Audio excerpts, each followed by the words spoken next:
So, my ex came back. What am I supposed to do now? Hey folks, Jim Miller, helping you find and keep the love of your life and write a better love story. Going to ask, if you're new to this channel, hit the subscribe button right over here. Tick the bell icon when you do. That way you're notified of new videos. Thumbs up, I'd appreciate it, and leave a comment down below. Trying to grow the channel, and I do appreciate you letting me know what you want me to talk about. Also in the description box below the video, you'll notice there's some free ebooks that I give away. Please feel free to sign up for those, and let's get into the content. So my ex came back to me. What am I supposed to do now? That's the question. Got an email from a young lady, again young because I'm old, 30 years old. She was in a 4-year relationship. Broke up about 2 months ago, was in no contact, went through the begging, pleading and whatnot like that, didn't work. Went through no contact for about 6 weeks, and then her ex reached out to her and kind of said that he wanted to talk about things. He kind of wanted to maybe think about trying to get this thing back together, to put it back on track. So they started dating. Again. They saw each other for a while, and they're 3 or 4 weeks into it, and now all of a sudden she finds herself in the same relationship that she was in before, basically. And it's unsatisfying. He's kind of fighting with her some about some things. And just got a couple of pointers that, if your ex does come back, these are some things that you need to look at. Because I've been here, and trust me, I know. First of all, you need to understand, both of you caused the breakup, generally speaking. I mean, all people are different, all breakups are different, all relationships are different for the most part. Generally, though, both people contribute to the breakup. They contribute to the happiness or the unhappiness of the relationship. Now, unless one party cheated or did something like that, and it was unprovoked, yeah, maybe then that person is responsible for the breakup of the relationship. But overall, just generally, relationships break up. It takes 2 people, and you have to understand that going into it. Now, the mistake this young lady made was that she really didn't change. She didn't make any changes while she was apart. She was kind of in panic mode, stayed in panic mode, just kind of hoping he would come back and wanting him to come back, and that's kind of all she could really focus on, was wanting him to come back. She didn't really spend the time to work on herself during this, and that's a huge mistake.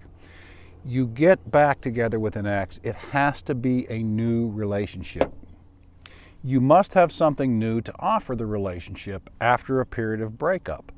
If you don't have anything new, again, you can get back together, you may be all happy, but you go through that honeymoon phase, and then all of a sudden you're in the same broken relationship as you were weeks, months, years before, whatever it was.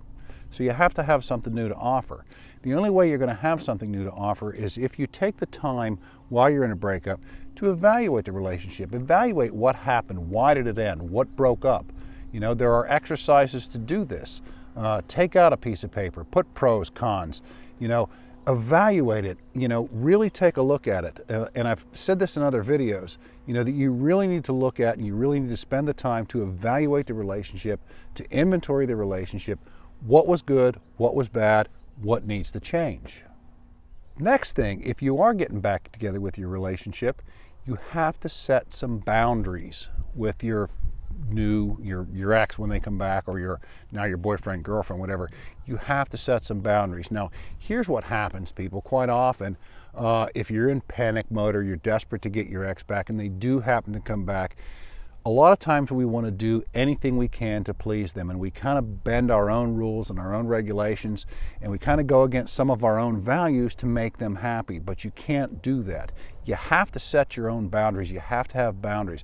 My ex and I, well, my girlfriend and I, we were broken up, and got back together a while back. But going back into it, I had some boundaries. I have some boundaries. I don't have them written down, but they're just up here. There are some boundaries. There are some things that I will not tolerate that I used to tolerate, and there are some things that I'm sure she will not tolerate that she used to tolerate. We've kind of communicated about that, which is another point I'll talk about in a minute. But you have to have some boundaries, and a boundary is, if the person goes beyond this, you need to take some action, whether it's communicate with them, whether it's just, express your displeasure, but you have to communicate those issues. Your ex has to know, or your significant other has to know what you're feeling and what you will tolerate, what you will not tolerate. And I was talking about communication. Communication is important. You need to have a conversation. This is what happens, and communication is like the biggest one for most of us, myself included, man. I'm still not real good at it. but I'm getting better at it. But none of us are mind readers.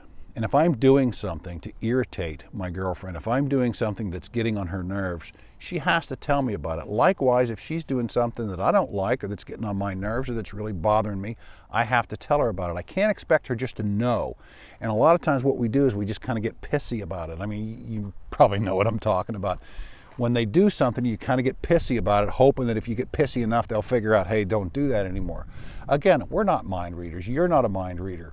Or maybe you are, but you know, you have to communicate with your significant other. You have to let them know this is acceptable, this is not acceptable. It's very important. And another point, if you do get back together with your ex, and it kind of ties in with the boundaries, is that you have to make sure your needs are met.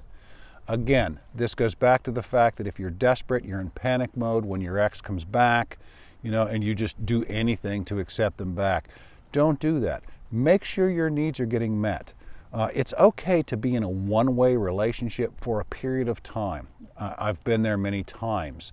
My wife or my girlfriend or whatever is going through a rough patch. Like right now, my girlfriend is moving. She's in the process of moving from one house to another.